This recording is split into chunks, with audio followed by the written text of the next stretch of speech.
mostrarles en la clase cómo se hace una gráfica de Nyquist.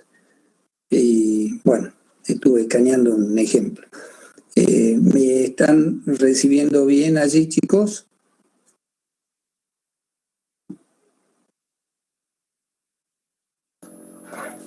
Sí. Bueno,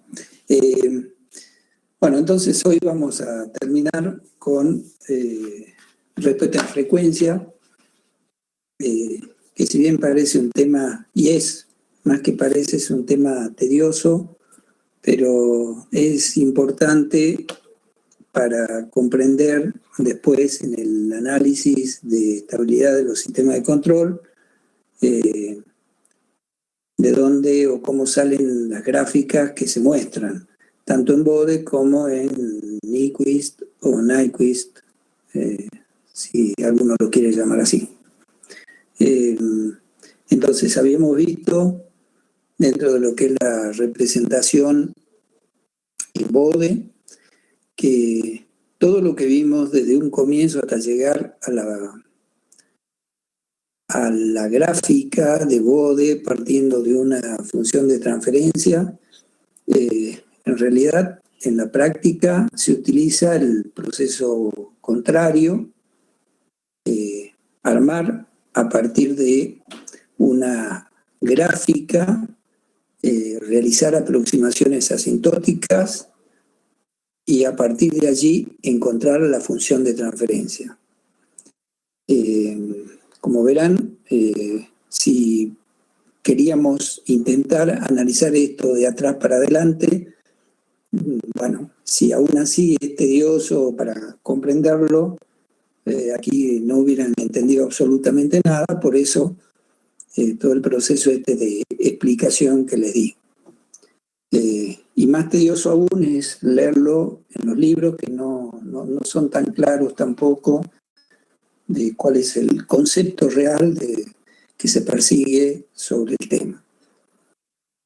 Bueno, pero veamos ahora otro método de respuesta en frecuencia que en cierta manera tiene una analogía con lo que es Bode, pero a diferencia de los diagramas de Bode, en donde nosotros podíamos hacer un análisis dentro de un grupo de frecuencias, en un diagrama de Nyquist, este análisis se hace para toda la gama de frecuencias posibles, si se quisiera, es decir, desde una frecuencia cero hasta el infinito. En sí, el método consiste en ir graficando punto por punto el módulo, este vector que se ve acá, que es dada una función de transferencia g de j omega con parte real y parte imaginaria, poder graficar para cada punto de esta curva, estoy señalando acá con el puntero, punto por punto podemos representar la misma a través de un vector con inicio en el origen, con un módulo igual a la raíz cuadrada de la parte del cuadrado, la parte real más la parte imaginaria. O sea, si acá observamos para este punto determinado, tenemos para, disculpenme un cachito, tenemos entonces para ese punto, tenemos que es la representación del módulo como la raíz cuadrada de la parte imaginaria al cuadrado más la parte real al cuadrado. Y el argumento es el ángulo barrido entre el semieje positivo de la función f de j omega hasta donde ese vector está emplazado. Ese ángulo barrido es el arco tangente de la parte imaginaria sobre la parte real de la función de transferencia, en este caso G de J omega.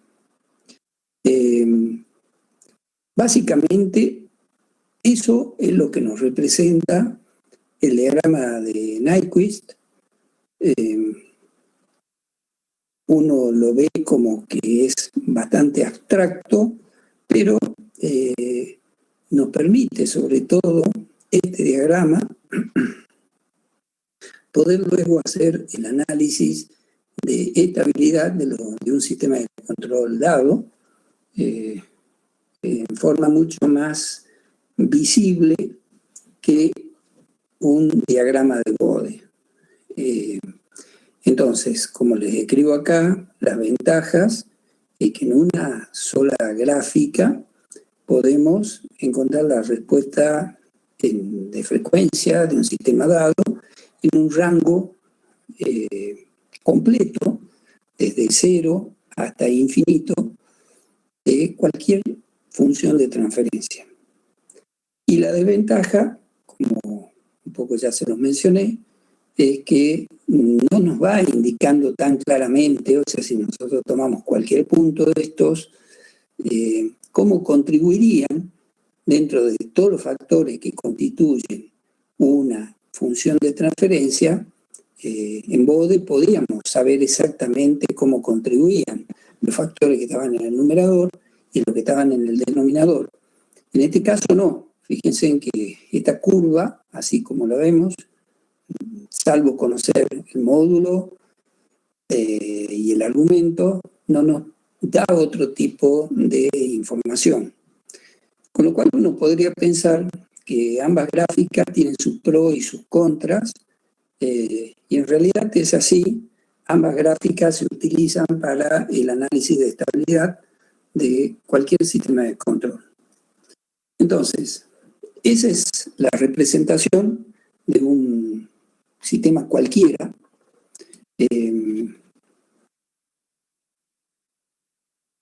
¿Cómo podemos, para que se entienda un poco también, cómo podemos nosotros, dada una función de transferencia cualquiera, hacer la representación de Nyquist o Nyquist?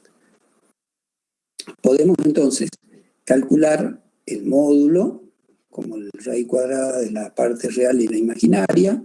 Por ejemplo, dada una función g de s igual a 1 sobre s, reemplazamos a s por la variable j omega y calculamos el módulo y el argumento. El módulo, como les decía, raíz cuadrada de la parte real más parte imaginaria, 1 sobre omega. El argumento, como el arco tangente de la parte imaginaria sobre la parte real. Bueno, acá se lo ve que nos queda menos 1 sobre omega, el arco tangente, con lo cual, si veríamos así, es el argumento en este ejemplo, es un argumento con ángulo de menos 90 grados, permanente, y un módulo de 1 sobre omega, es decir, para omega que tiende a 0, esto que está coloreado en rojo significaría que está en el módulo infinito, y en la medida que tiende a infinito la frecuencia, el módulo tiende a valer 0.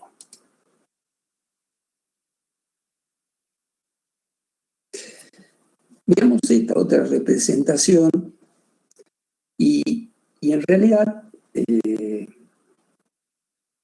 lo que es la representación del módulo y del argumento para cualquier punto de esta curva, por ejemplo, es, como les decía, calcular módulo y argumento. Pero, a ver, yo se las muestro de antemano a la curva, pero el análisis para trazar una curva por Nyquist es el siguiente. O sea, nosotros tenemos una función de transferencia g de s igual a 1 sobre 1 más s por t, por ejemplo. Entonces hacemos su reemplazo en J omega y nos queda esta expresión que está acá. ¿Cómo se llega en realidad a una traza genérica de Nyquist? O sea, ¿cómo podemos llegar a una traza de Nyquist si nosotros no nos interesa el recorrido que tiene en el semiplano, en este caso, en ninguno de los semiplanos, sino que sobre todo nos interesa saber si la curva para frecuencias muy pequeñas, dónde nace, para frecuencias muy grandes, dónde termina, y además si esta curva en algún momento tiene cortes en alguno de los ejes. Entonces, eso en realidad es lo que constituye realizar un diagrama de este tipo para hacer un análisis de estabilidad. Es decir, analizar qué pasa con el diagrama para frecuencias, una frecuencia nula, qué pasa para una frecuencia infinita y qué pasa para alguna frecuencia que pueda interesarnos. Entonces, ¿cómo hacemos nosotros el análisis? Bueno, lo que se hace es lo siguiente. Nosotros, por ejemplo, en esta expresión, tenemos la parte imaginaria en el denominador. Bueno, lo que vamos a hacer es una conversión para llegar a una función de transferencia con una parte real y una parte imaginaria perfectamente definida. Cuando nosotros tenemos una fracción con números imaginarios, el realizar esto es sencillo a partir de que en el denominador nosotros podemos multiplicar por su complejo conjugado. Entonces, si nosotros en esa expresión, tanto el numerador como el denominador, multiplicamos por el complejo conjugado del factor que estaba inicialmente, se va a anular la parte imaginaria y nos va a quedar en el denominador, en este caso, como 1 más omega cuadrado por t al cuadrado. Ahora, en el denominador ya nos queda el numerador un complejo, un número complejo, 1 menos j omega por t, con lo cual si separamos nosotros por común denominador parte real y parte imaginaria, la expresión esta que vemos acá, 1 más j omega t, es equivalente a esta otra con una parte real y una parte imaginaria perfectamente definida.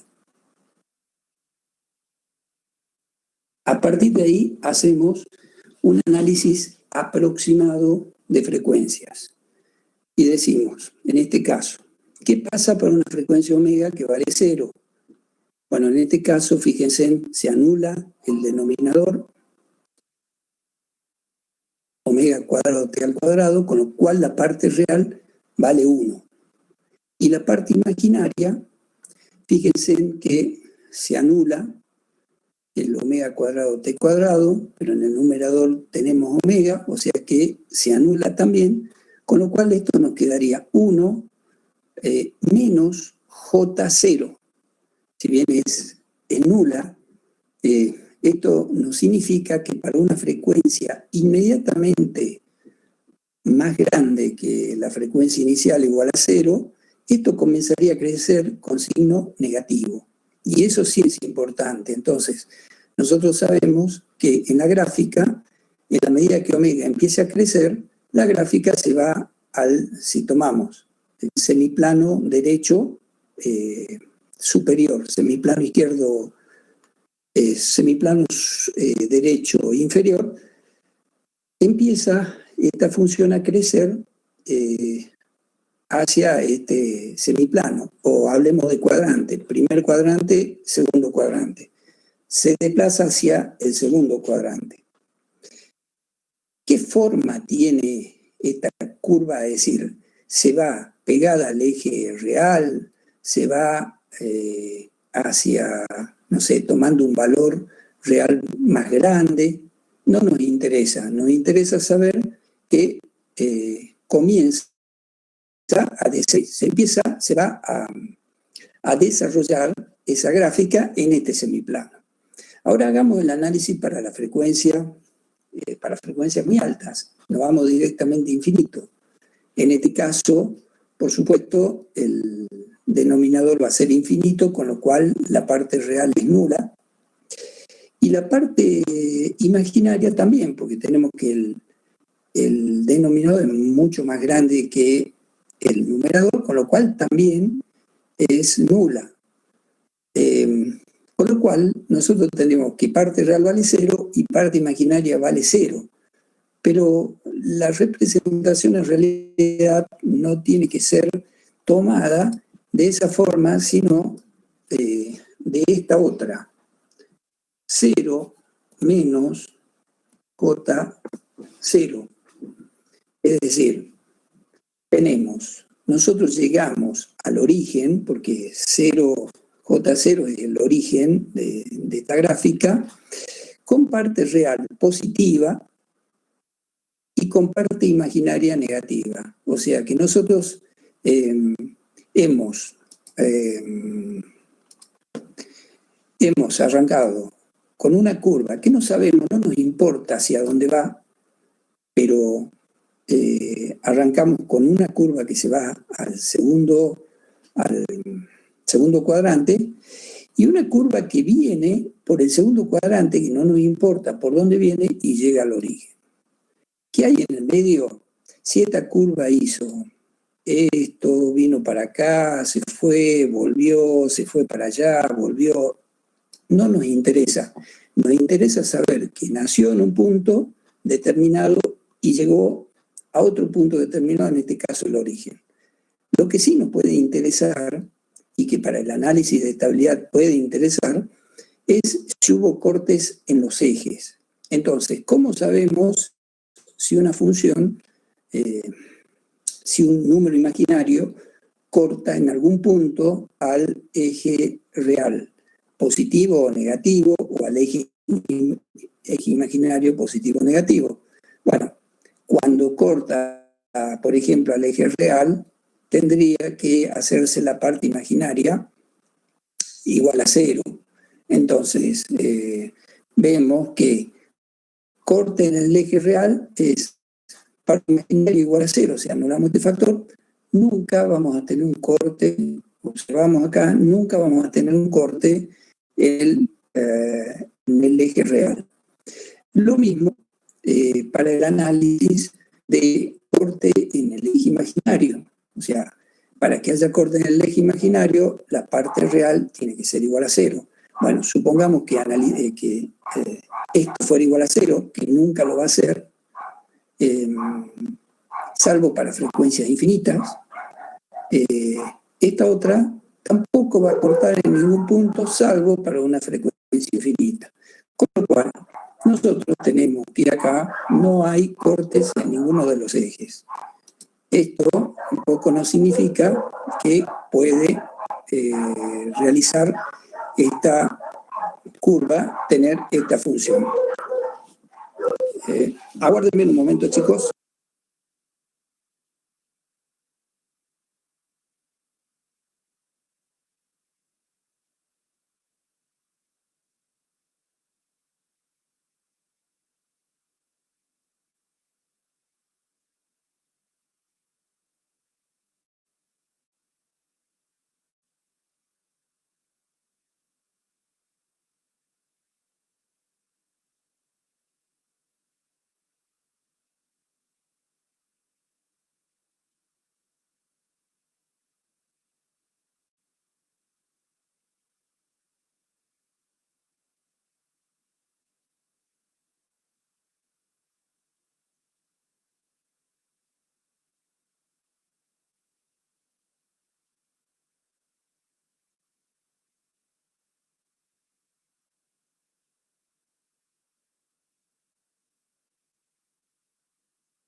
Chicos, bueno, retomo la clase. ¿Se entendió hasta donde hablamos? ¿Cómo, cómo es en realidad, cómo se realiza un diagrama de este tipo de... Esto se llama también diagrama de representación polar. Eh, ¿Han entendido cómo se lo hace?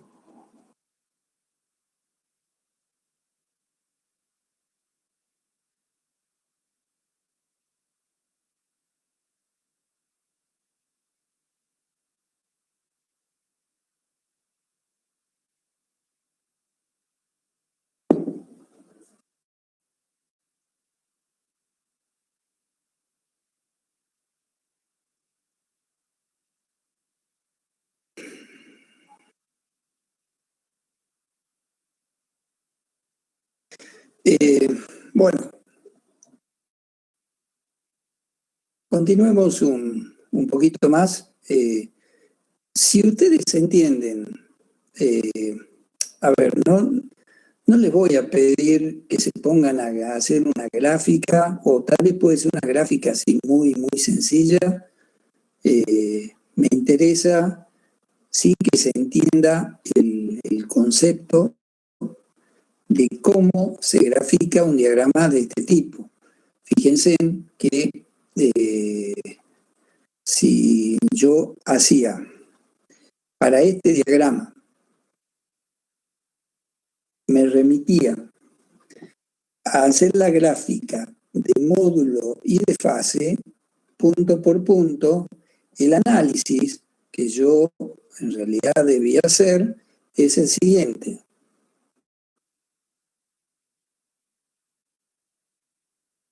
Disculpen la letra, estoy a mano alzada y no me caracterizo por tener la mejor letra. Pero fíjense que yo hubiera trabajado con módulo, como 1 raíz cuadrada omega cuadrado t cuadrado, argumento, y podría haber hecho un análisis que pasa para una frecuencia 0, que el módulo vale 1 y el argumento vale 0 grado, es decir, estaba en este punto. Para infinito hubiera hecho exactamente lo mismo, calculo el módulo, me da 0, calculo el argumento y me da menos 90 grados. Es decir, en realidad la función está la función está en el origen, entraría tangente al eje imaginario negativo, o sea, menos 90 grados. Para una frecuencia cualquiera, en este caso, para una frecuencia que valga 1 sobre t, yo voy a tener que, si yo lo evalúo acá, esto me va a quedar 1 sobre raíz de 2, y si calculo el argumento, me va a quedar menos 45 grados. ¿Qué significa eso? Que en algún punto, supongamos este punto,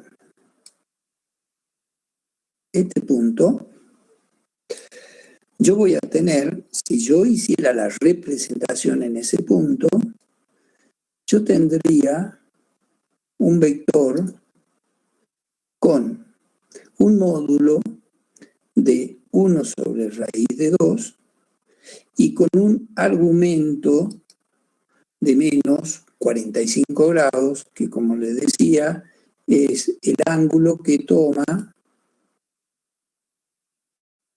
ese vector con el eje real positivo.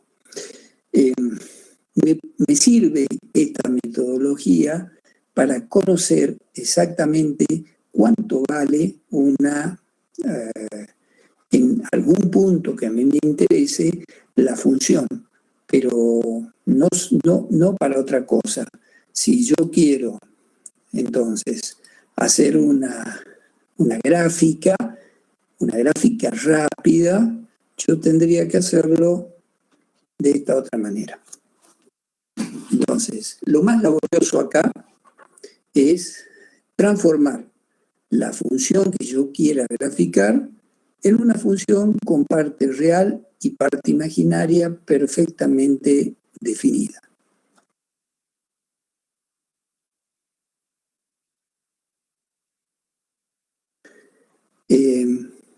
Veamos un poquito más como para analizar cómo se puede, por ejemplo, trabajar con un factor cuadrático. Entonces, tenemos una función de transferencia de un sistema de segundo orden, GDS, como lo que vemos acá.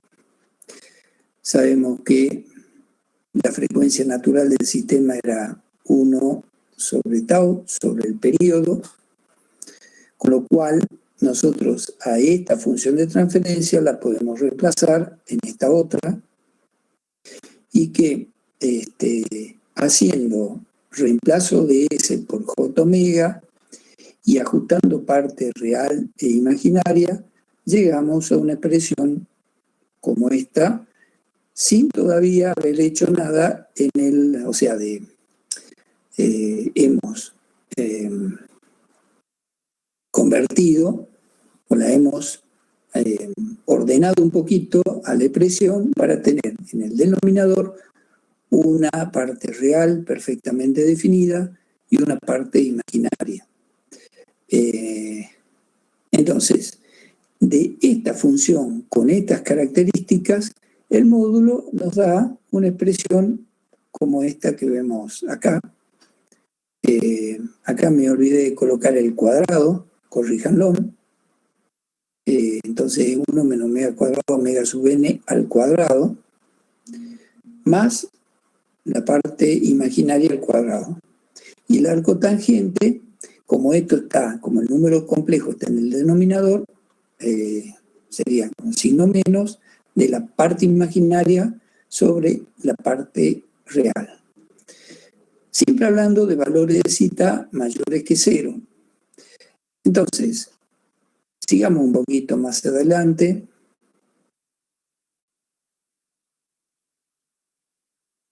Y hagamos el análisis qué pasa para una frecuencia 0 y una frecuencia infinito. Fíjense, el módulo vale 1, el argumento vale 0, quiere decir que nacemos con una expresión en este punto. O sea, este es el punto de partida. Volvamos atrás. ¿Qué pasa para infinito, que vale 0? El módulo vale 0 y el argumento vale 0. En realidad, a ver, déjenme observar. Fíjense, para omega que tiende a infinito, nosotros vamos a tener que el argumento es de valor negativo, un número grande, porque omega es infinito, pero acá es un número más grande aún, con lo cual nos da 0. Ahora, fíjense que nosotros, a ver, volvamos un momentito para acá atrás. En realidad, si nosotros analizamos el argumento, chicos,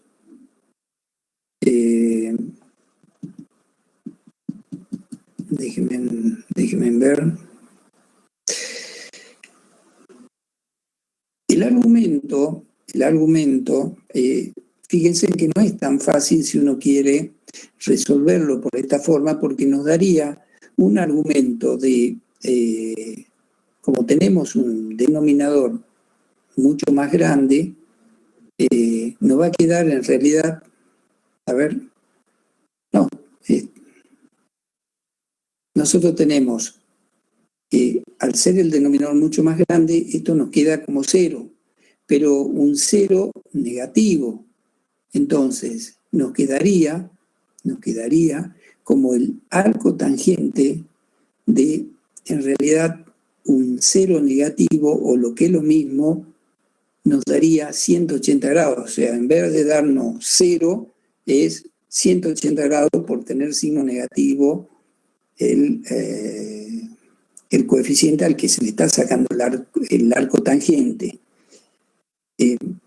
Ahora, fíjense que no es fácil de hacer esa apreciación, salvo que uno esté muy ducho en análisis matemático. Ahora, ¿qué pasa si, por otra parte, de esta manera, yo sé si hay algún corte de eje y demás, también me resulta bastante complicado.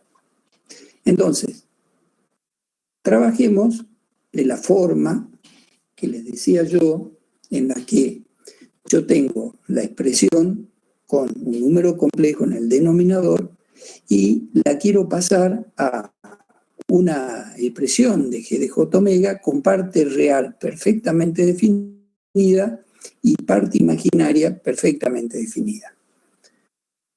Después de trabajarlo a esto y multiplicar por sus complejos conjugados, llegamos a esta expresión. Entonces, el análisis es el siguiente. ¿Qué pasa para omega igual a 0? Numerador de la parte real se me anula. Denominador, este sumando se me anula, este otro se me anula el sumando el subsumando, digamos, y me queda que la parte real vale 1, con signo positivo. Vamos al otro factor. De por sí, el denominador es lo mismo, queda igual a 1, pero el numerador se me hace 0, con signo negativo. Entonces, la expresión para una frecuencia inicial es 1 menos J0.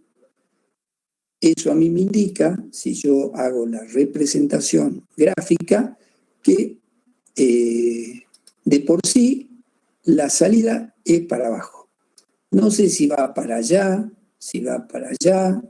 pero va al segundo cuadrante. Ahora veamos qué pasa para una frecuencia muy grande. Entonces,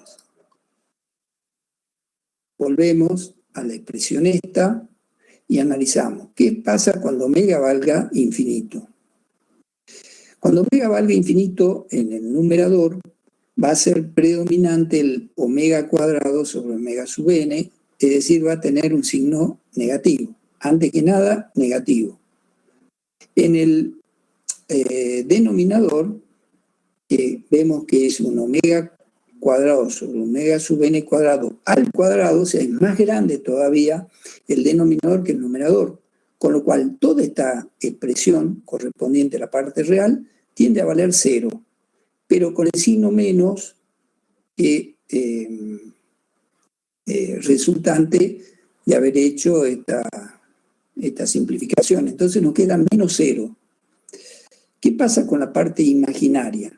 La parte imaginaria también tiende a 0 y no hay ningún cambio de signo, salvo el signo menos que ya estaba, con lo cual la resultante es menos 0 menos J0. Vale decir que nosotros llegamos al origen con parte real negativa y con parte imaginaria negativa. Entonces, en la representación esta, como a usted le guste, o vienen por acá, o vienen por acá, o vienen por acá, pero es parte real negativa, parte imaginaria negativa. Y llegan al origen. Ahora, sigamos con nuestro análisis. Veamos si hay algún corte en los ejes. Como les decía, nosotros debemos analizar si hay cortes en los ejes reales y cortes en los ejes imaginarios. Entonces, fíjense, ¿qué pasa si yo anulo la parte imaginaria? O sea, cuando yo haga el análisis de si hay corte en el eje real, lógicamente la parte imaginaria vale 0. En este caso, cuando yo hago eso, yo tengo esta expresión, ahora un cachito, tengo esta expresión 1 menos omega al cuadrado sobre omega sub n al cuadrado, que si se hace 0, ahí sí yo tengo un corte en el eje real. Entonces, ¿para qué valor tengo un corte? Bueno, si 1 menos omega, omega cuadrado sobre omega sub n cuadrado es igual a 0, el único valor que satisface esa igualdad es que omega valga omega sub n. Entonces, para omega igual a omega sub n, yo voy a tener que en la parte imaginaria me va a valer menos 1 sobre 2 zeta. Entonces, si a eso yo lo represento, o sea, estoy hablando de corte en el eje imaginario, voy a tener que la expresión vale menos j, porque parte imaginaria, 1 sobre 2 zeta. Entonces, esta expresión f de j omega va a tener una curva que va a depender por dónde corta el eje imaginario, dependiendo el valor del factor de amortiguamiento. Fíjense que si el factor de amortiguamiento es un valor 0, nosotros estaríamos en el menos infinito, ¿vale? Es decir, hubiéramos nacido acá y no hubiéramos ido, no sé a dónde, cortábamos el eje imaginario en el infinito, en el, digamos, en el eje imaginario infinito. Ahí cortamos al eje imaginario. Entonces, para valores de zeta muy pequeños, esta curva cada vez se va agrandando más y va cortando cada vez más lejos del origen. ¿Qué pasa para valores de zeta mucho más grandes? Bueno, para valores de zeta mucho más grandes, el sistema va cortando, digamos, o sea, se va cortando la curva más cerca del eje real, con lo cual, digamos, esta curva tendería a irse cada vez aplanando más, en la medida que zeta vaya aumentando. ¿Sí? Recuerden que en un sistema de segundo orden, nosotros teníamos que una función de transferencia de segundo orden, cuya, al hacer el análisis de la ecuación característica, la misma, para valores de zeta mayor que 0 y hasta infinito, digamos, la misma tiende a ser un sistema estable. En la medida que zeta valga 0, nosotros tenemos que la salida del sistema oscila permanentemente, con lo cual ese es el punto de quiebre de estabilidad a inestabilidad, que sería la representación en respuesta en frecuencia como esta que estamos viendo acá, es decir, esta curva cada vez se va desplazando más lejos del origen, cortando al eje imaginario cada vez más, de forma más lejana. No sé si hay alguna pregunta sobre lo que hemos hablado hasta ahora, chicos.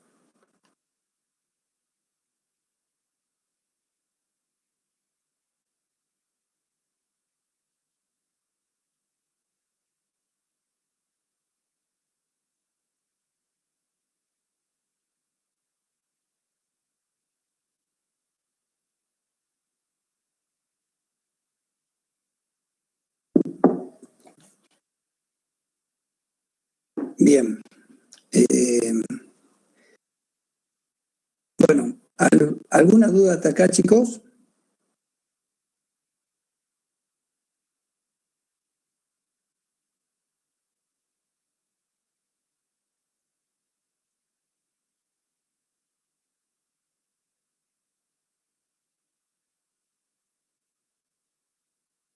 Bueno,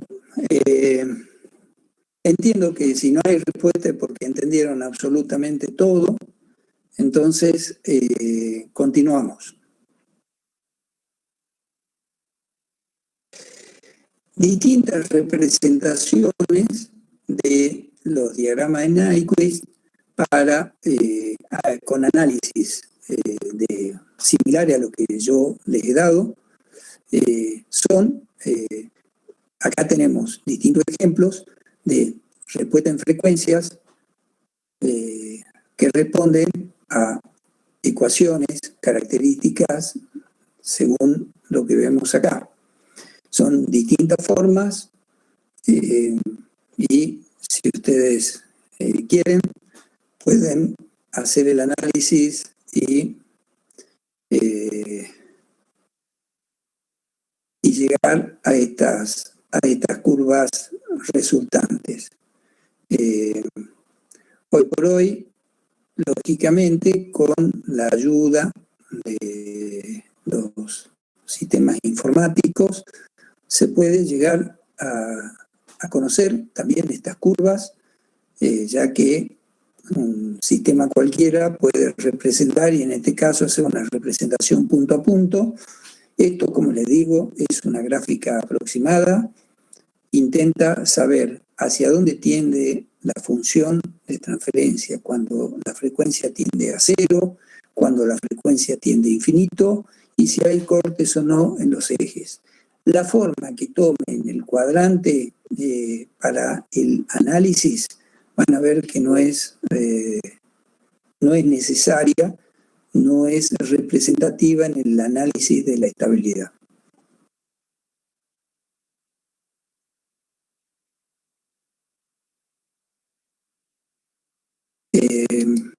Bueno, entiendo entonces que se ha entendido.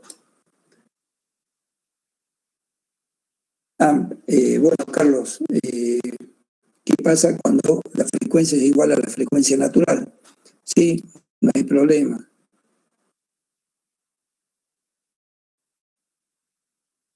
Entonces, dentro de lo que es el análisis de corte en los ejes, nosotros queremos saber en dónde, primero si hay cortes en los ejes real o en el eje imaginario. Entonces, nosotros en este análisis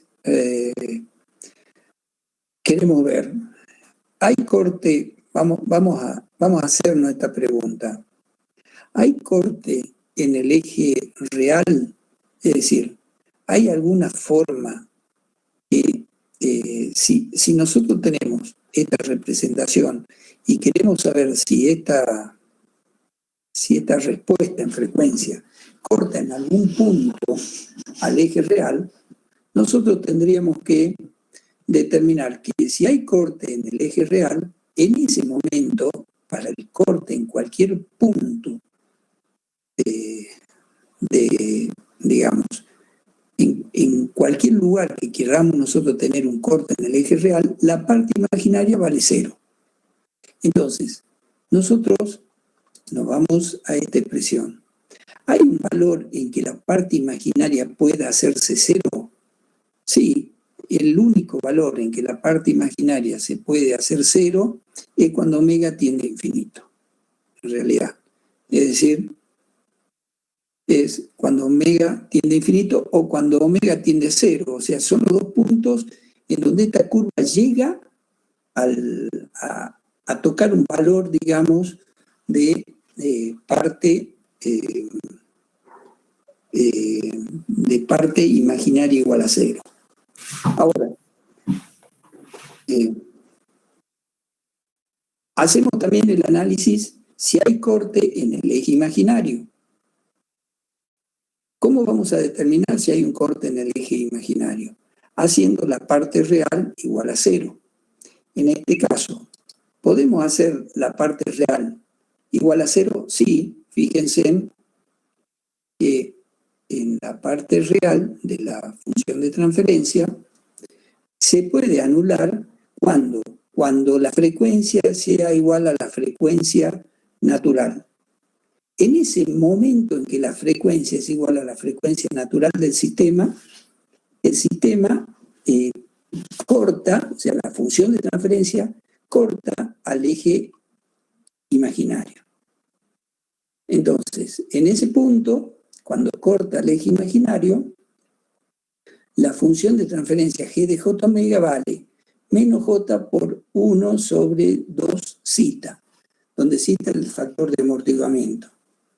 Entonces, ahora, ¿en qué punto del eje imaginario corta esa función al eje imaginario? Y va a depender del factor de amortiguamiento. Va a estar más cerca del origen cuanto más grande sea el factor de amortiguamiento, o muy alejado cuanto más chico sea ese factor de amortiguamiento. No sé si eso responde tu pregunta, Carlos.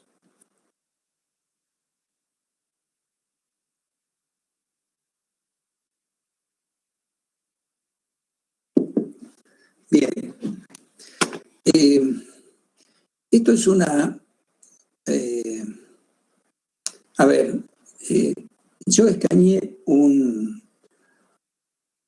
una función de transferencia para mostrárselas, pero antes que eso, quiero que avancemos un poco y después vamos a volver a lo que es la traza de Nyquist para que ustedes entiendan cómo es la misma.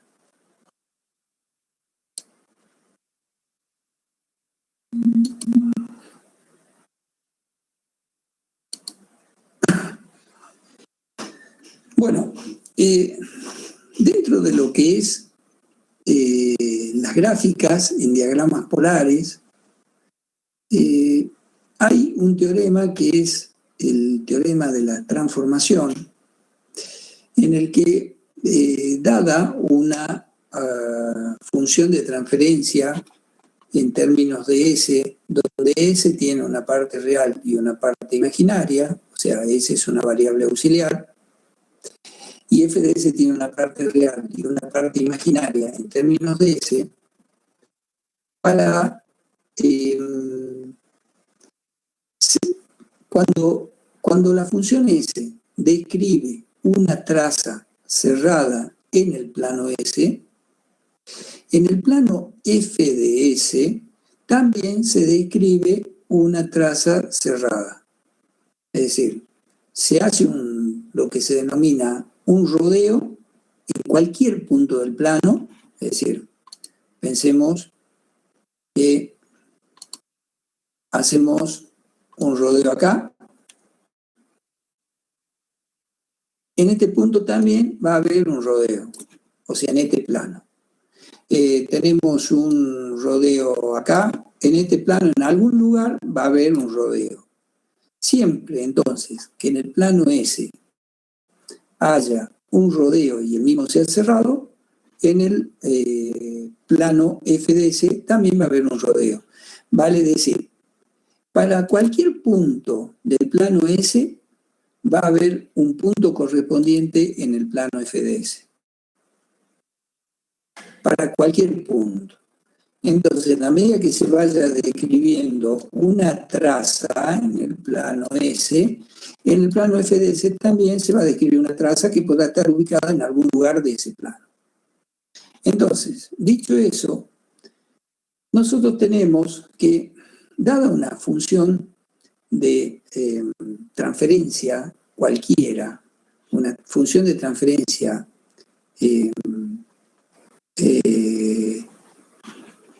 una función de transferencia, por ejemplo, guárdenme un cachito,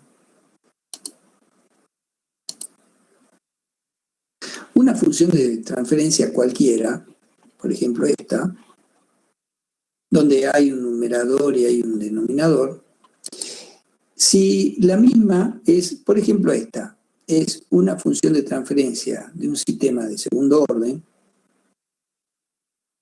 nosotros denominábamos al denominador, por ejemplo, la ecuación característica de ese sistema. Nosotros vemos que en esta función de transferencia podemos llegar a tener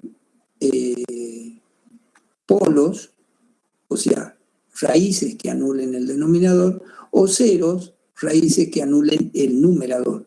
En este caso, en este ejemplo, nosotros, por ejemplo, solamente tenemos polos porque son las raíces del denominador. Si acá tuviéramos alguna expresión en términos de S, podríamos tener ceros de esta expresión G de S. Entonces, resumiendo, tenemos las raíces que anulan el numerador se llaman ceros, las raíces que anulan el denominador se llaman polos. Entonces, visto eso, nosotros si tenemos una función cualquiera, f de s, que tiene una parte real y una parte imaginaria, pero tiene un numerador y un denominador, con raíces que puedan anular al numerador o raíces que puedan anular al denominador. Entonces, si llamamos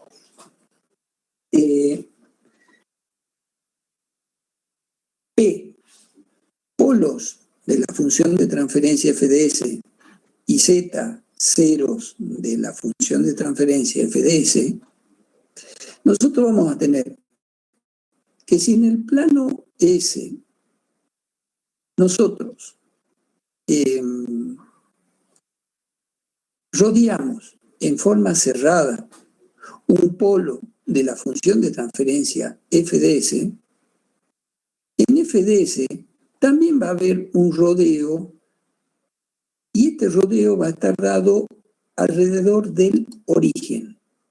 O sea, si nosotros rodeamos un polo y ese polo tiene parte real positiva, como es este caso, tiene un polo cuya parte real es positiva, si lo rodeamos completamente ese polo, en el plano f de s también vamos a hacer un rodeo, pero esta vez en torno al origen, es decir, si nos ponemos a trazar punto a punto todo el rodeo alrededor de ese polo, en el plano f de s se va a convertir punto a punto en una traza cerrada alrededor del origen.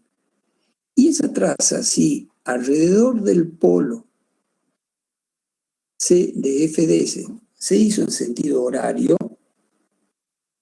en el plano f de s el rodeo que se va a hacer alrededor del origen va a ser en sentido antihorario.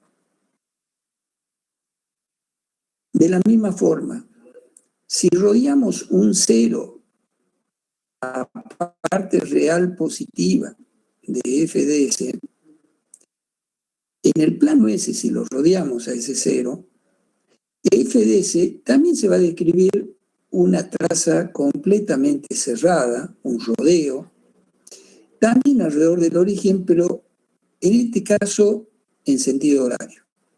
Vale decir, rodeo en sentido horario alrededor de un polo de f de s en el plano S. En el plano f de s va a ser un rodeo alrededor del origen en sentido antihorario. Rodeo en sentido horario de un cero a parte real positiva de f de s, cuando en el plano S hagamos ese rodeo en sentido horario, en el plano f de s vamos a rodear el origen también, pero en sentido horario, en el mismo sentido que estamos rodeando al cero de f de s.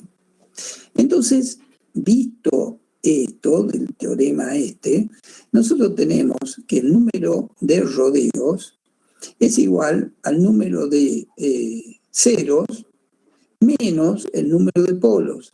Y esta flechita que describimos acá significa hablar en un sentido del rodeo, es decir, número de rodeos horarios van a coincidir con los rodeos que hagamos en sentido horario alrededor de un cero a parte real positiva y en sentido antihorario alrededor de un polo.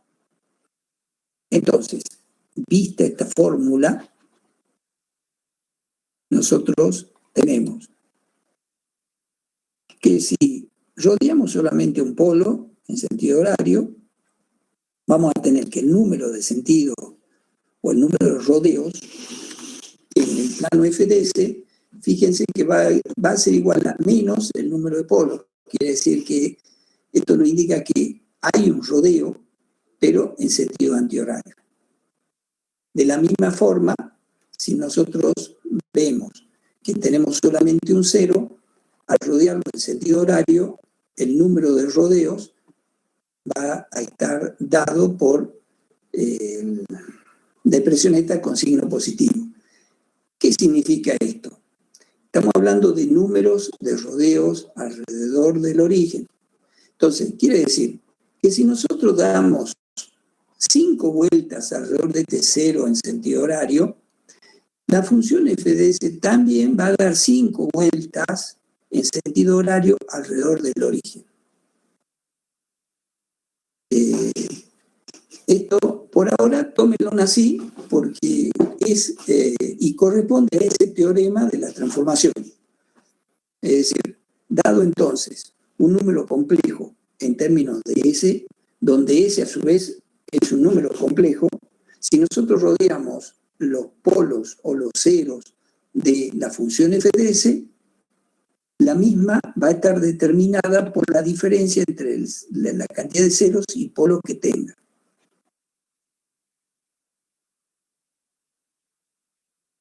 ¿Qué pasa, por ejemplo, en esta situación? Nosotros tenemos, a ver,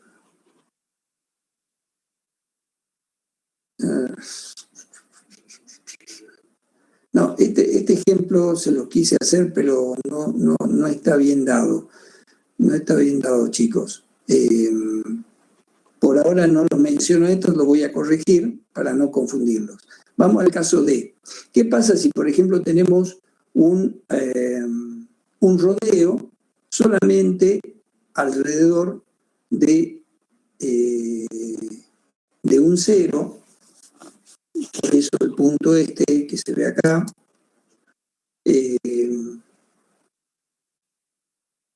Y no rodeamos a un polo, por ejemplo. El rodeo este, que no está sobre el eje real positivo, nos va también a dar un rodeo en el plano FDS, pero no rodeando al origen. Entonces, esto se lo voy a aclarar bien. Ahora en realidad no puedo, no lo quiero confundir, pero esto significaba lo siguiente. Si yo tengo, a ver, esto está mal escrito acá, discúlpenme.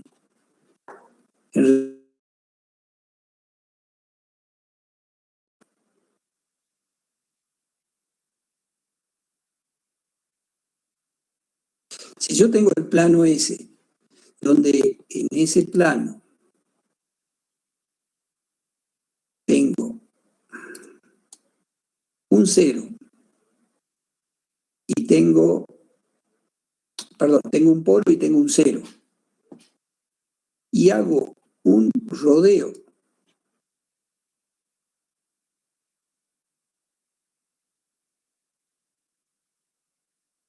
en sentido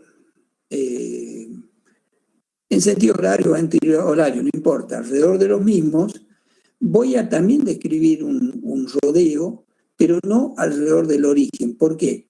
Porque el número, tenemos igual cantidad de ceros y de polos. Entonces, como el número de rodeos está dado por la diferencia entre la cantidad de ceros y de polos, vamos a tener que no tenemos rodeos alrededor del origen, con lo cual n vale 0. Eso es lo que significa este caso. De todas maneras se lo voy a dibujar bien para no confundir los chicos.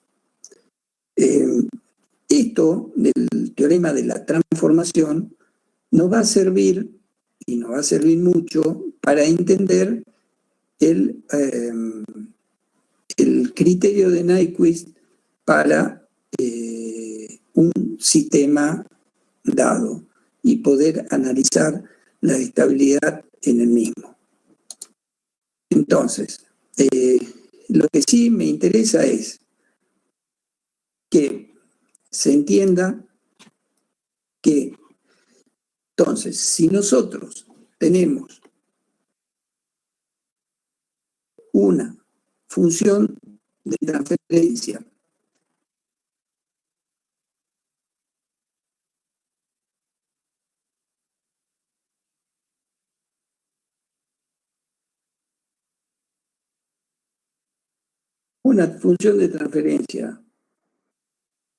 f de S que tiene un numerador en términos de S y un denominador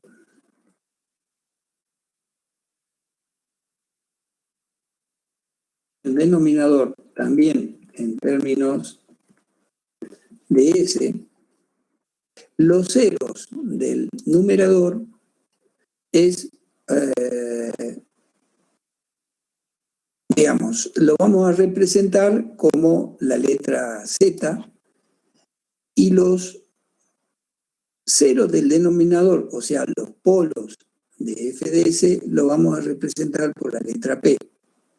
Entonces, si nosotros tenemos, vamos al caso A, una función de transferencia donde solamente tenemos un polo, es decir, un cero en el denominador, que lo representamos con la letra P, y si nosotros con la variable en el plano S, que tiene una parte real y una parte imaginaria, rodeamos completamente a ese polo, en el plano FDS, si hacemos la representación gráfica, para cada punto del plano S, vamos a tener un punto en el plano FDS y cuando hagamos la trayectoria cerrada, también vamos a tener una trayectoria cerrada en el plano FDS, pero esta vez alrededor del origen.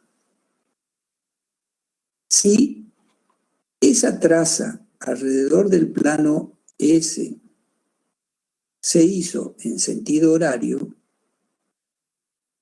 el recorrido en el plano FDS va a ser en sentido antihorario. Eso nos lo dice este teorema, que es el teorema de la transformación. Nosotros, este análisis de este recorrido alrededor del origen, lo vamos a emplear para conocer la estabilidad del sistema. Como debemos dar una metodología en cuanto a precisar si nos interesa un recorrido en sentido antihorario o sentido horario, nosotros a este recorrido alrededor del origen lo vamos a denominar con la letra N y una flechita que tiene un sentido horario para representar que ese es el recorrido normal que nos interesa realizar. Vale decir, en este ejemplo, nosotros ese sentido, ese recorrido o ese rodeo alrededor del origen nos da que es igual a menos P, significa que está siendo realizado en sentido antihorario. En el segundo ejemplo, si nosotros realizamos un rodeo alrededor de un cero a parte real positiva de la función f de S y lo realizamos como un rodeo en el plano S, en el plano f de S también se va a realizar un rodeo alrededor del origen con el mismo sentido que lo hicimos en el plano S. Como ese rodeo tiene sentido horario, N, que representa el rodeo con la flechita, nos da positivo porque tiene exactamente el mismo sentido. Bueno, con esto nosotros podemos ahora empezar con lo que es el estudio de la estabilidad de los sistemas de control. ¿Alguna duda hasta acá, chicos?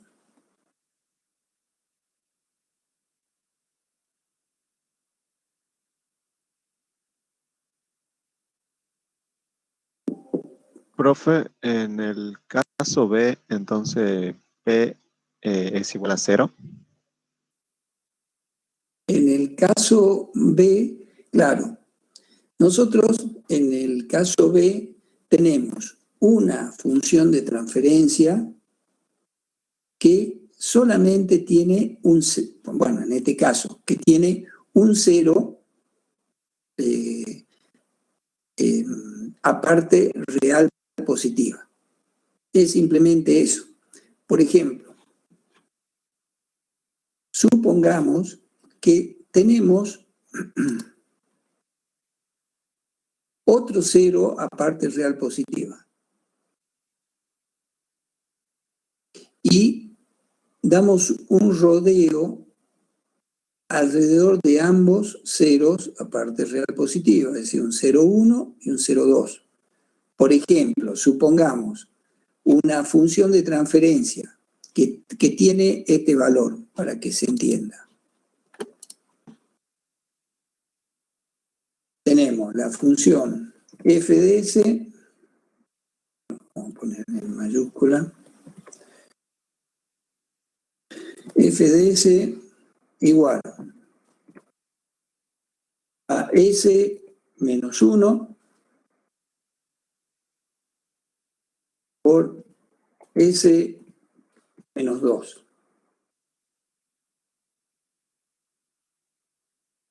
Entonces, un 0 vale 1. Otro 0, S2, vale 2. Entonces tenemos dos ceros aparte real positiva. Si nosotros damos un rodeo alrededor de ambos ceros, nosotros, a ver, vamos a la fórmula. ¿Qué significa n? El número de rodeo alrededor del origen en f de s. ¿Cuántos ceros tenemos aparte real positiva? 2. Entonces, en este caso, nosotros tendríamos que de hacer el análisis nosotros tenemos que n, bueno, con el símbolo del sentido horario, vale 2. n vale 2 significa, entonces, que la función f de s describe, cuando acá damos una vuelta alrededor de estos dos ceros, f de s va a dar 2 vueltas alrededor del origen. N vale 2. Si tuviéramos 3 ceros y damos una vuelta alrededor de esos 3 ceros, f de s va a dar 3 vueltas alrededor del origen. No importa cómo sea esta gráfica, pero que va a describir 3 vueltas completas, eso es seguro. ¿Se entiende? En este caso, Sí, profe. si tenemos un solo polo, damos una sola vuelta en sentido antihorario. Si tuviéramos 3 polos, daríamos para un giro que envuelva los 3 polos, vamos a dar 3 vueltas en sentido antihorario. Ahora, si en el medio tenemos ceros y polos, vamos a dar un equivalente a la diferencia entre los ceros y los polos. Solamente eso. Es decir, si supongamos que tenemos, bueno, no es para nada amigable esta plataforma para escribir, pero, a ver, espérame un cachito.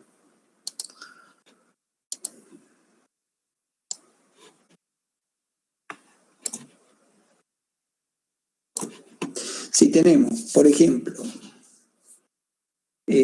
cantidad de polos, no estamos dando valores de los polos, sino cantidad de polos aparte real positiva. Supongamos que valgan 3 polos aparte real positiva. Cantidad de ceros aparte real positiva, 2. Número de rodeos en sentido horario, sabemos que es igual a la cantidad de ceros menos la cantidad de polos. Esto significa que va a valer 2 menos 3 igual a menos 1. ¿Qué significa? Que el número de rodeos alrededor del origen va a ser 1. Va a haber un rodeo alrededor del origen.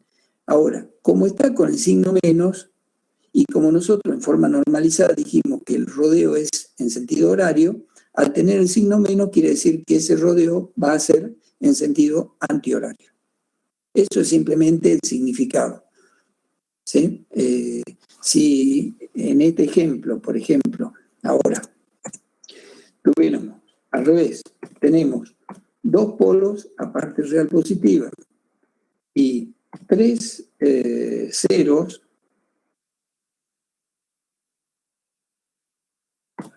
a parte real positiva, el número de rodeos también sabemos que va a ser entonces 3 menos 2 igual a 1.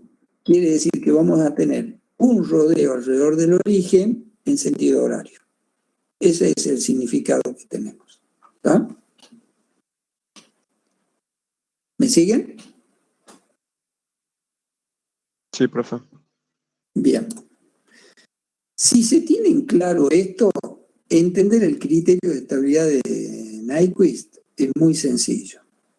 Y ahora vamos a pasar a estudiar el criterio de estabilidad de Nyquist, justamente. Vamos a hacer una introducción como para que ustedes puedan asimilar la misma y en la próxima clase la vamos a ver con mayor detenimiento. Entonces, bueno, por ahora la voy a poner acá directamente, si no tengo que pedirles que salgan de la plataforma y vuelvan a entrar en estabilidad.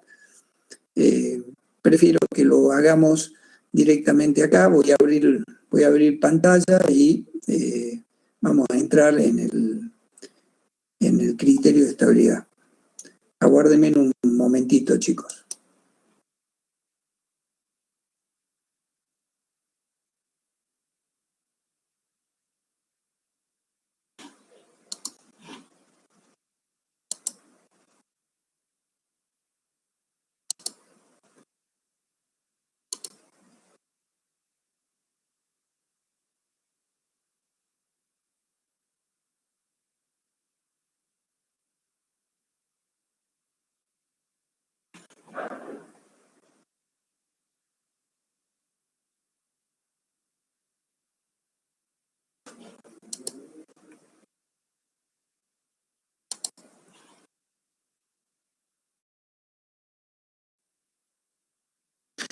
Bueno,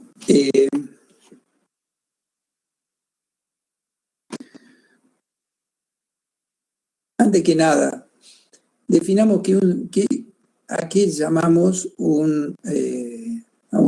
qué llamamos estabilidad en un sistema de control. Entonces, pensemos en esta función de transferencia muy, muy sencilla, donde tenemos simplificada la misma a esta expresión con una función de transferencia g y una h.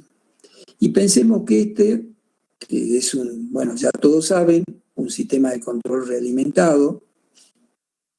Nosotros definimos que si ese sistema de control se mantiene en forma estable en el tiempo, ante cualquier perturbación que se produzca, ya sea en la variable que ajustamos como parámetro de referencia o en la variable controlada que tiende a desestabilizarse, producir una realimentación y desestabilizar al mismo, si el mismo, después de alguna perturbación de ese tipo, retorna a su estado de equilibrio, ese sistema es estable. Entonces, dicho esto, o sea, un sistema que su salida tiende a volver a ser estable luego de haber sufrido alguna perturbación, ese sistema se denomina estable. un sistema de cualquier tipo, pero en nuestro ejemplo, un sistema que tiene la forma, salida sobre entrada, función de transferencia, y dada por este cociente G sobre 1 más G por H. Y si nosotros al denominador lo denominamos ecuación característica, nosotros vamos a poder determinar si ese sistema es estable o no, si los polos de esta función de transferencia, los polos de esta función de transferencia,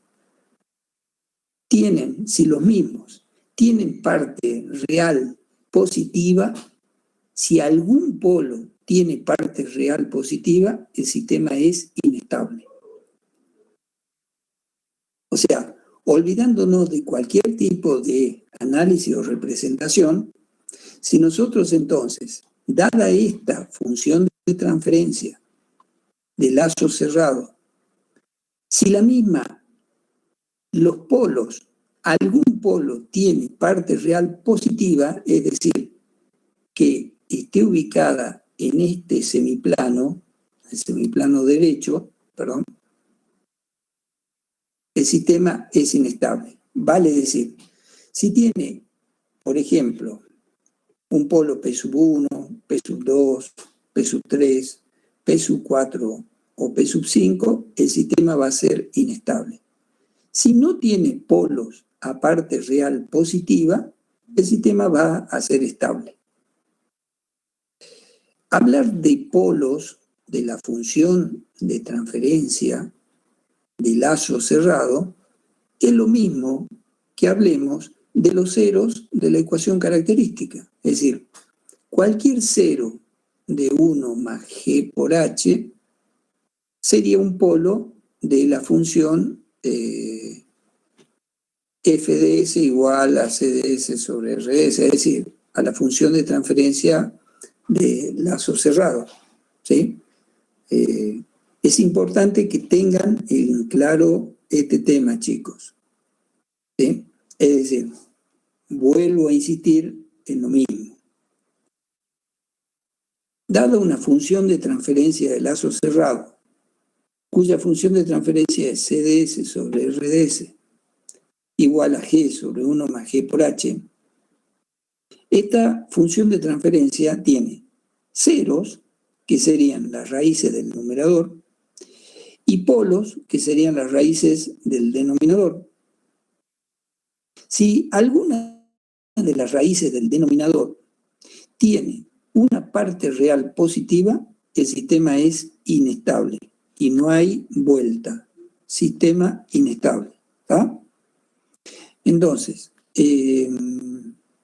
eso es importante tenerlo en cuenta porque a partir de todo ello, lo que se hace es el estudio de los ceros de la ecuación característica. Es decir, no se estudia toda la función de transferencia, sino solamente conocer los ceros de la ecuación característica. A partir de ahí, podemos nosotros determinar si el sistema es estable o inestable. Por otra parte, ¿a qué denominamos un sistema de lazo abierto? En este sistema de lazo cerrado, por ejemplo, si nosotros abrimos la realimentación en este punto, ¿sí? La función de transferencia resultante entre el punto que se realimenta y la entrada es lo que nosotros denominamos G por H, y eso es lo que se denomina función de transferencia de lazo abierto. O sea, el producto G por H es lo que denominamos función de transferencia de lazo abierto.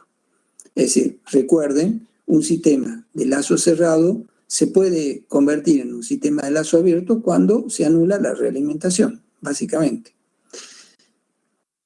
Para el estudio de la estabilidad, es decir, saber si un sistema tiene ceros si un sistema de lazo cerrado tiene polos a parte real positiva, lo podemos hacer de distintas maneras.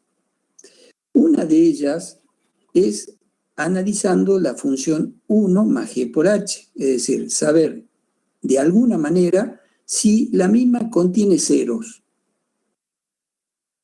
No nos importa cuánto valgan, sino si contiene ceros con parte real positiva. Es decir, no nos importa si vale más 5 la parte real, más 20, 1.000.000, 0,3, no importa. Saber solamente si la misma es positiva o es negativa, nada más. Entonces, un método para hacer esa evaluación de cantidad de ceros a parte real positiva es a través de un método o criterio que se llama el criterio de Routh-Hurwitz. Esa es una forma. Otra forma que lo vamos a ver es analizando o teniendo en cuenta un criterio de Nyquist y otro a través de los diagramas de Bode. Cualquiera de estos métodos no nos significa tener que encontrar puntualmente cuáles son los valores de los ceros, simplemente saber si hay o no hay. Entonces, bueno, vamos a ver este criterio y con eso vamos a cortar, porque ya creo que se ha hecho bastante densa para ustedes la clase. El criterio de Routh-Hurwitz nos permite saber, y por ahora no hablamos de estabilidad absoluta o relativa, pero nos permite saber si un sistema es estable o no, analizando solamente los coeficientes de la ecuación característica. Vale decir, entonces, analizamos el denominador 1 más g por h, que lo llamamos ecuación característica, y analizando la misma, que ahora vamos a ver la metodología, podemos determinar si el sistema es estable o inestable. ¿De qué forma? Bueno, si en la ecuación característica nosotros llegamos a un polinomio en términos de S, donde S está elevado a un factor, S a la quinta, S a la cuarta, S al cubo, S a la 1, S a la 0, igual a 0, y si existen todos los coeficientes en términos de la potencia de S en forma decreciente, entonces eso nos va a permitir analizar por este método la estabilidad del sistema analizando la ecuación característica. Vale decir, entonces, en resumidas cuentas, el polinomio de la ecuación característica tiene que estar completo. Todos los términos en S tienen que existir. Todos los coeficientes que acompañan al polinomio tienen que ser positivos y tienen que estar presentes. Si los mismos valen 0, el sistema es inestable. Es decir, directamente ya esa es una condición necesaria.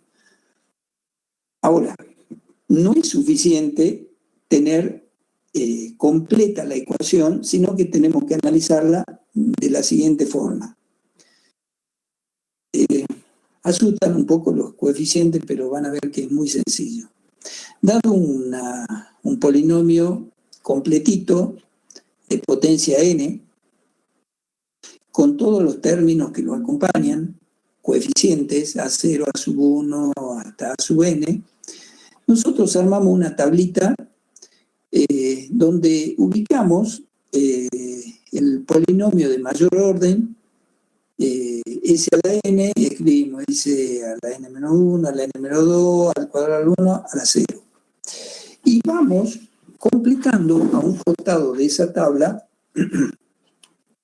los coeficientes. Por ejemplo, empezamos con el término S a la n, es A sub 0, el siguiente coeficiente no lo anotamos, el segundo es A sub 2, el tercero no lo anotamos, el cuarto sí, hasta que completamos todos los posibles coeficientes. Vamos a la segunda fila, S a la n-1. Comenzamos con el coeficiente a sub 1, el a sub 2 no lo anotamos porque ya lo hemos puesto acá. Vamos a la sub 3, y así hasta que terminemos nuevamente con los coeficientes, fíjense, impares. El coeficiente b sub 1 surge de operar en forma cruzada estos coeficientes, multiplicándolos, o sea, A1 por A2 menos A0 por A3 dividido a 1. Eso nos da el coeficiente B1. El coeficiente B2 de la misma forma, A1 por A4 menos A0 por A5 dividido a 3, dividido a 1. Anotamos el coeficiente B2 y así vamos armando esta tablita. O sea, una vez que hemos llegado a esto, ahora el coeficiente que sigue es B1 por A3 menos A1 por B2 dividido B1, y lo anotamos acá. Y vamos completando esta tabla que va de a poquito decreciendo. Cuando terminemos, si no hubo cambio de coeficientes, el sistema es estable. Más vale un ejemplo que 1000 palabras, chicos, así que veamos el ejemplo.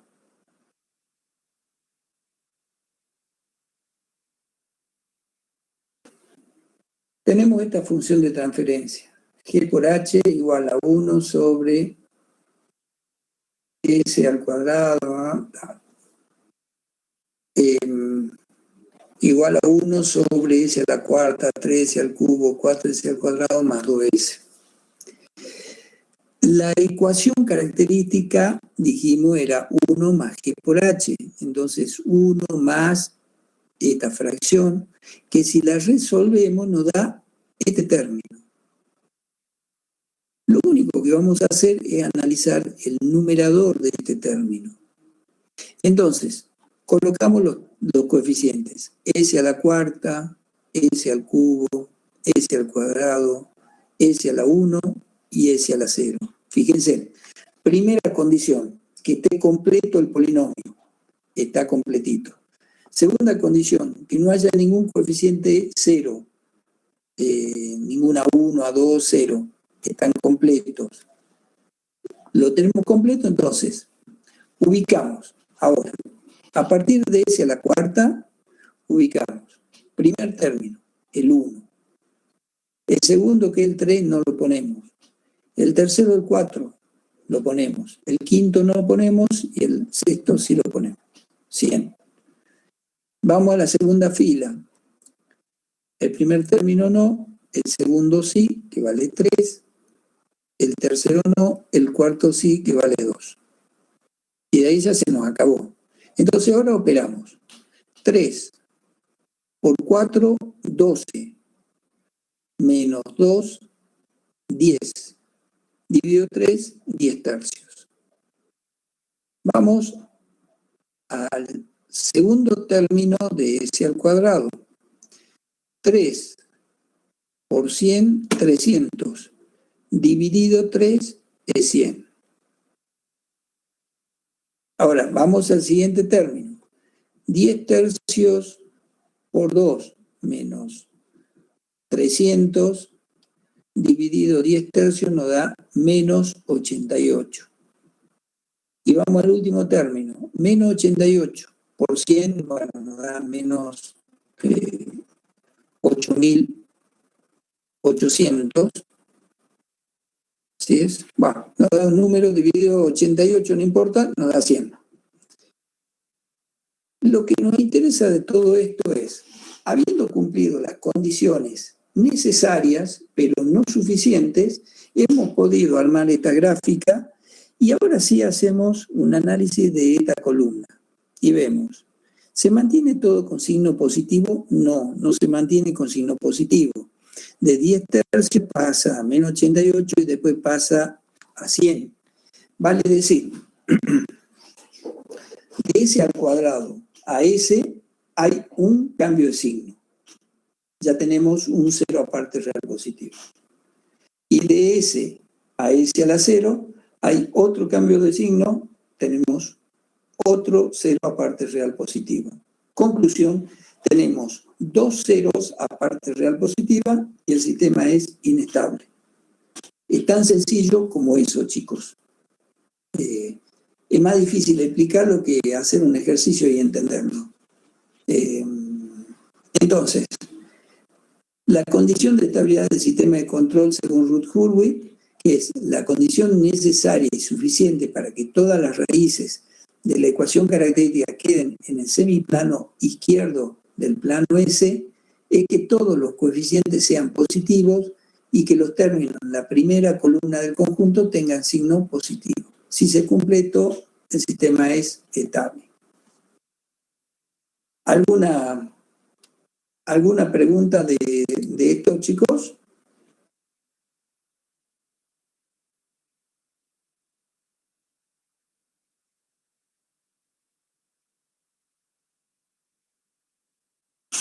No, profe.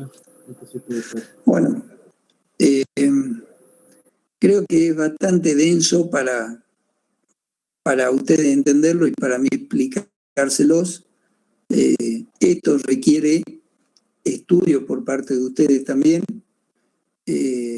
Vean en Ogata el tema está bastante bien explicado. Roca Cusido lo explica a su manera, pero avancen, vean si pueden entender sobre todo lo que es la representación en frecuencia, que les va a ayudar mucho para entender también, fundamentalmente Nyquist, para entender lo que es la estabilidad. El sistema este de análisis de estabilidad por Hurwitz es un método numérico, es muy útil, muy sencillo, no tiene ningún tipo de complicación. Hay algunas cuestiones que no las vamos a explicar porque creo no vienen a cuento, que se anule una fila y esas cosas. Me interesa que entiendan el mecanismo general, digamos, del criterio. Bueno, chicos, acá cortamos nuestra clase. El día jueves vamos a seguir y traten de entender los ejemplos que les puse. Había preparado otro ejemplo de Nyquist, pero es mucho más complejo que este que vimos y lo vamos a ver, se los voy a mostrar, pero cuando veamos análisis de estabilidad por Nyquist. Bueno, gracias por la atención y nos vemos, nos escuchamos, nos comunicamos el próximo jueves. Gracias.